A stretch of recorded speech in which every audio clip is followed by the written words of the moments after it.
Assalamualaikum warahmatullahi wabarakatuh. Mohon izin Prof, dengan saya Hibani Nasdin. Saya Rita Fira Maulidina. Saya Reza Doris Perdana, Prof. Mohon izin Prof, di sini kami akan membuat video tentang tugas yang Prof berikan. Izin Prof.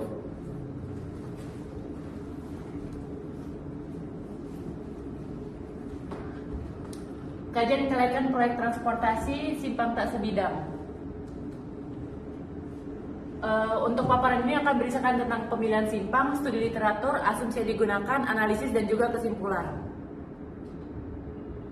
Yang pertama tentang pemilihan simpang. Kelompok kami memilih simpang dengan lokasi di Jalan Radio Dalam, Jalan Gandaria 1 yang dimana di sini merupakan pusat perbelanjaan dan juga pusat makanan di daerah Jakarta Selatan, sehingga di sini merupakan simpang 4 yang strategis dan akan ramai pengunjung oleh masyarakat Jakarta. Baik Prof, di sini bisa kita lihat Prof di peta, tepatnya kami memakai Google Map Prof. Jadi di lokasi simpang ini yang pertama ada Biomedia nomor 1, yang dua di Deko Rumah, 3 di 2 Dayung Seafood, dan keempat ini ada tempat Beer Garden Prof. Dan memang di simpang ini memang lumayan padat Prof. Ya Prof, di sini saya akan menjelaskan tentang geometrik simpang, yaitu pada simpang utaranya masing-masing lajurnya ada 4 dan 4,5. Untuk yang timur ada 3 lajur, 2 jalur, yaitu ada 4,5 meter, 3,3 meter dan 3,3 meter. Untuk yang selatannya juga ada 3 lajur, yaitu 2,5 meter. Ada 4 lajur, 2 jalur, yang masing-masing ada 2,5 meter. Lalu pada bagian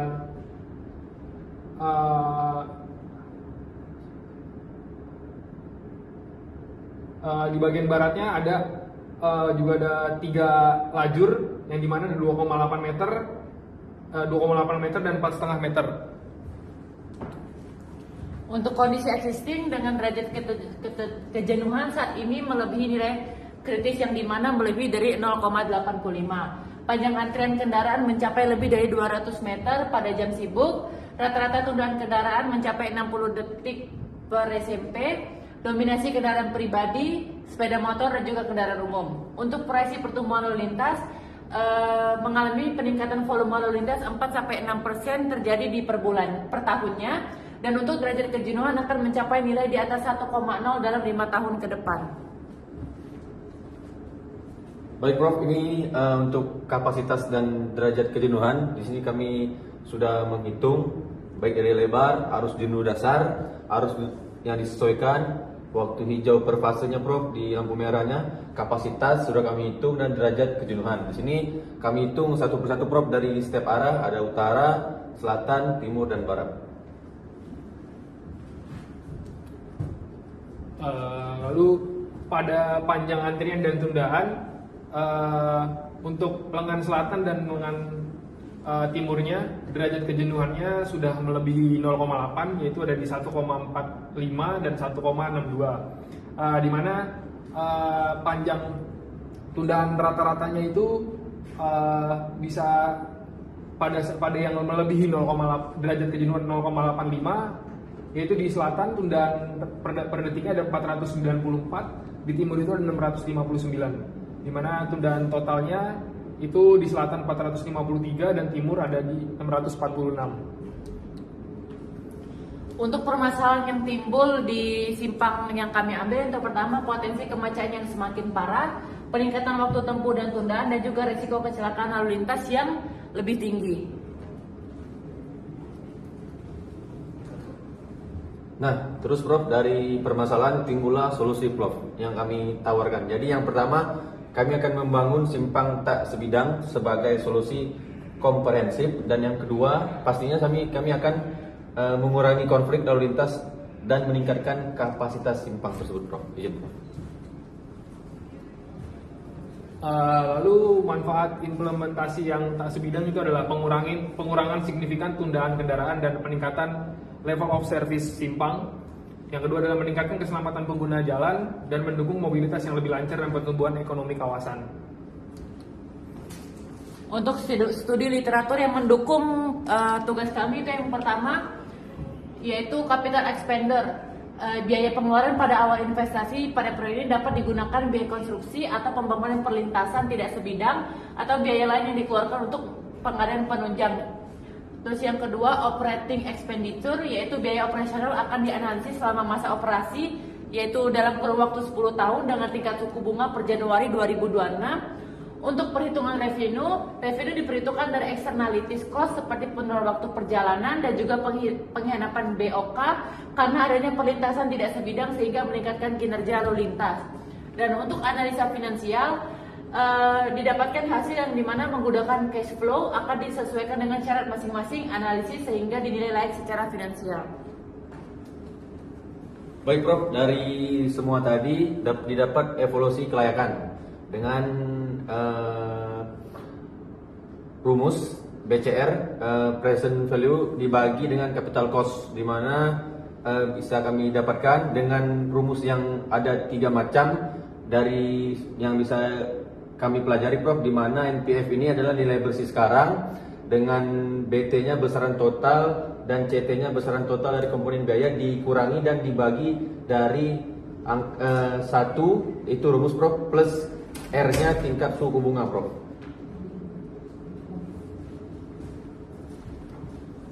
Lalu selanjutnya akan menjelaskan tentang asumsi-asumsi yang digunakan, yaitu ada asumsi aspek ekonomi di mana pada saat capital expenditure atau CAPEX-nya, asumsi yang digunakan berdasarkan biaya pembangunan underpass Mampang Perapatan Kuningan. CAPEX Mampang Perapatan Kuningan sebesar 200 miliar, yaitu di mana panjang underpass 800 meter dengan lebar total 20 meter untuk 4 lajur.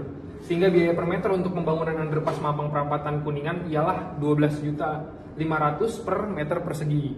Jika diasumsikan bahwa panjang dari underpass studi kelayakan sepanjang 400 meter, namun memiliki jumlah lajur yang lebih sedikit dan lebar yang lebih kecil. Jumlah lajur ada dua jalur dan 2 lajur terbagi. Lebar 9 meter, luas total sama dengan 3.600 meter persegi. Didapatkan bahwa estimasi CAPEX underpass studi ialah 3.600 meter persegi kali 12.500.000 sama dengan 45 miliar. Lalu untuk operasional expenditure-nya atau OPEX, asumsi OPEX yang digunakan berdasarkan dokumen rencana kerja dan anggaran atau RKKL Bina Marga dan HSPK DKI Jakarta, yaitu pemeliharaan jalan rutin di jalan yang dipelihara secara rutin per KM Provinsi DKI Jakarta melalui APBD ada di 134 miliar rupiah. Biaya pemeliharaan rutin di DKI untuk 30,70 km ialah 134 miliar, sehingga untuk 1 kilometernya ialah 4 miliar 300 juta bro. Sehingga kebutuhan per tahunnya untuk pemeliharaan atau operasional expenditure dengan panjang segmen 400 meter ialah 1 miliar 700 juta per tahun. Dari segi asumsi externalities cost, yang dimana dalam pedoman konstruksi dan bangunan oleh PUPR tentang studi kelayakan proyek jalan dan jembatan, sebuah studi proyek dapat dinilai revenue-nya dalam beberapa hal. Yang pertama yaitu penghematan biaya operasional kendaraan, dan yang kedua penghematan nilai waktu perjalanan, dan juga penghematan biaya kecelakaan. Dilihat dari penghasilan per bulannya, ada beberapa jumlah responden, contohnya seperti satu responden dengan penghasilan 2.900.000 yang akan didapatkan VOT per jam.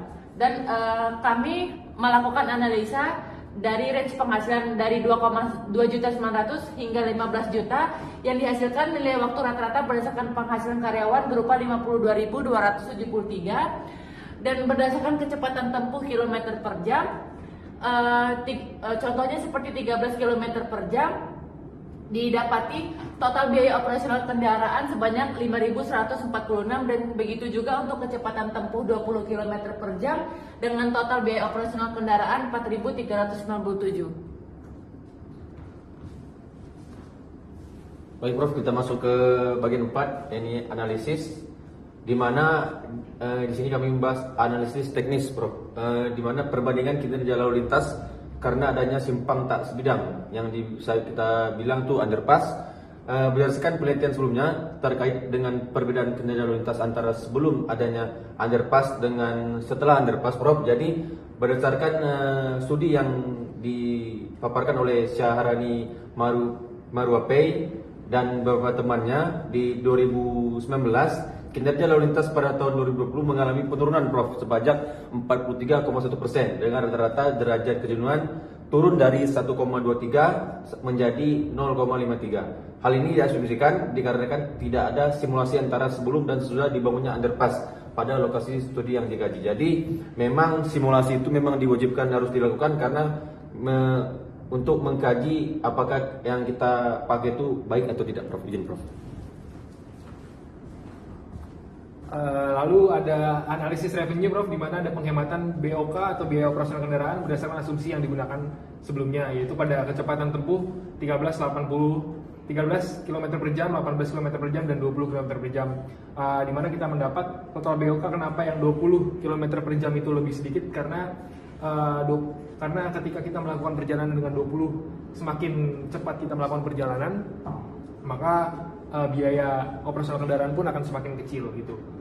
Jadi pada asumsi peningkatan kinerja jalan sebanyak 43,1%, dalam derajat kejenuhan referensi 0,665, lalu derajat kejenuhan studi dengan underpass, derajat kejenuhan existing dikali dengan peningkatan kinerja jalan mendapatkan hasil 0,66,26, di mana rata-rata BOK-nya terdapat 4.700 per kilometer, maka BOK per 800 meter adalah 4.700 dikali 0,8 sama dengan 3.700 per 800 meter per kendaraan. Sehingga jika tidak ada penurunan sebesar 43% BOK untuk 800 meter, yaitu 3.763 per 43,1% sama dengan 8.731 per 800 meter, yaitu ada penurunan 8.700 dikurang 3.700 sama dengan 4.900. Lalu ada penghematan biaya operasional kendaraan, penurunan biaya operasional kendaraan yaitu sebanyak 4.900. Jumlah kendaraan pada wilayah studi pada selatan 1.667 SMP per jam dikali 12 jam sama dengan 20.000 SMP per hari. Untuk lengan timurnya ada 2.128 SMP per jam dikali 12 jam menghasilkan 2.536 SMP per hari. Jumlah kendaraan total per hari yang melewati selatan dan timur ada 45.500 SMP per hari. Maka penurunan biaya operasional kendaraan karena adanya underpass ialah 225.936.000 per hari.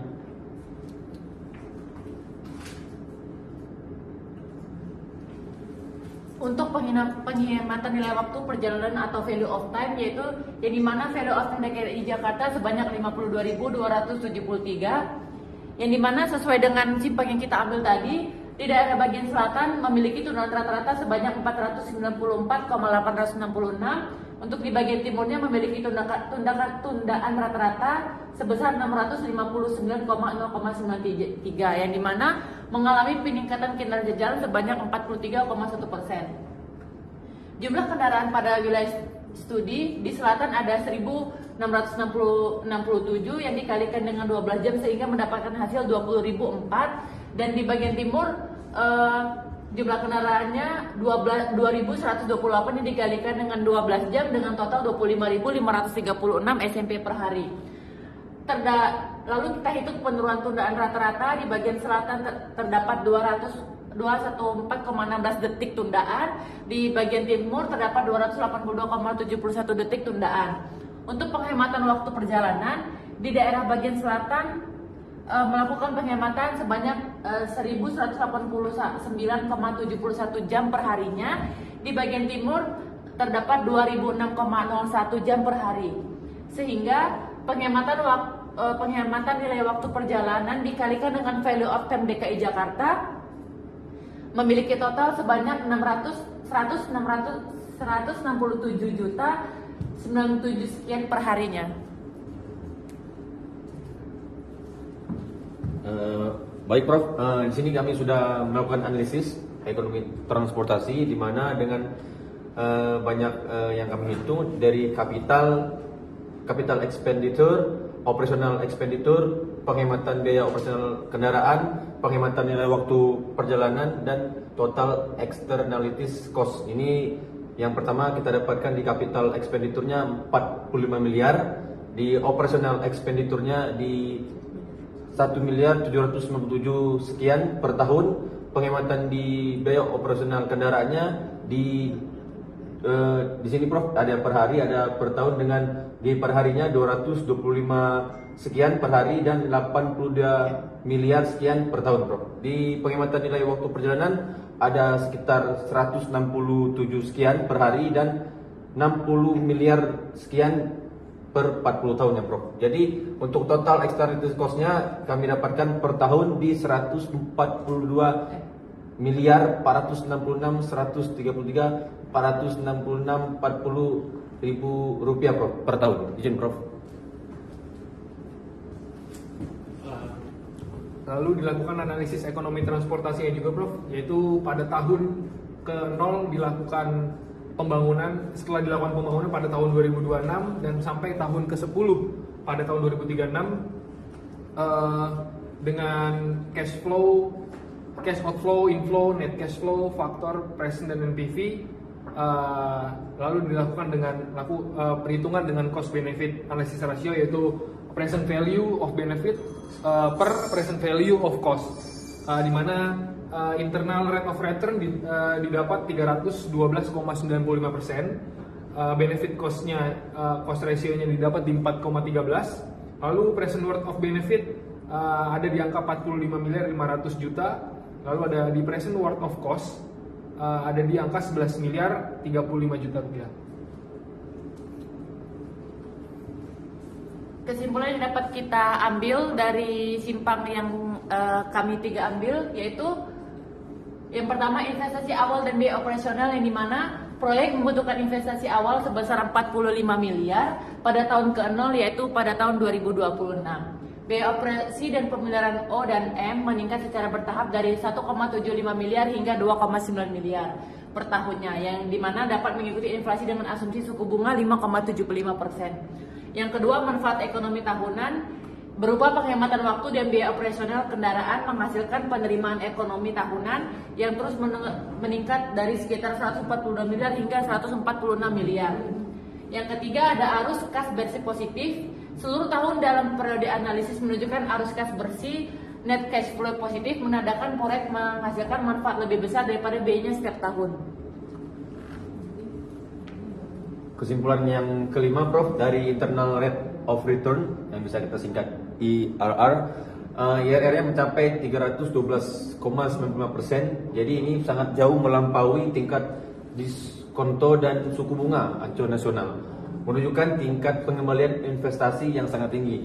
Yang keenam, net present value atau bisa kita singkat NPV. NPV ini proyeknya sangat besar dan positif, menandakan bahwa nilai manfaat jauh melebihi biaya proyek. Dan yang ketujuh, kesimpulan kelaikan ekonominya yang kami dapat, proyek sangat layak secara ekonomi dan mampu memberikan surplus ekonomi yang signifikan.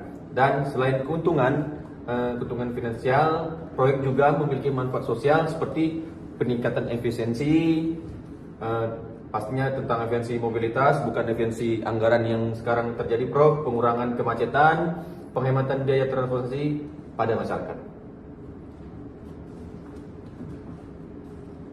Lalu selanjutnya Prof, ini ada dokumentasi pada saat pelaksanaan kita melakukan observasi di lapangan, yaitu pada saat kita di simpang, dan juga ada dokumentasi kita melaksanakan pengerjaan tugas analisis studi kelayakan ini Prof. Baik Prof, sekian paparan dari kami. Terima kasih banyak Prof atas kerjasamanya dalam pastinya mengajar kami. Kami akhiri Prof. Wabillahi taufiq wal hidayah. Wassalamualaikum warahmatullahi wabarakatuh. Terima kasih Prof.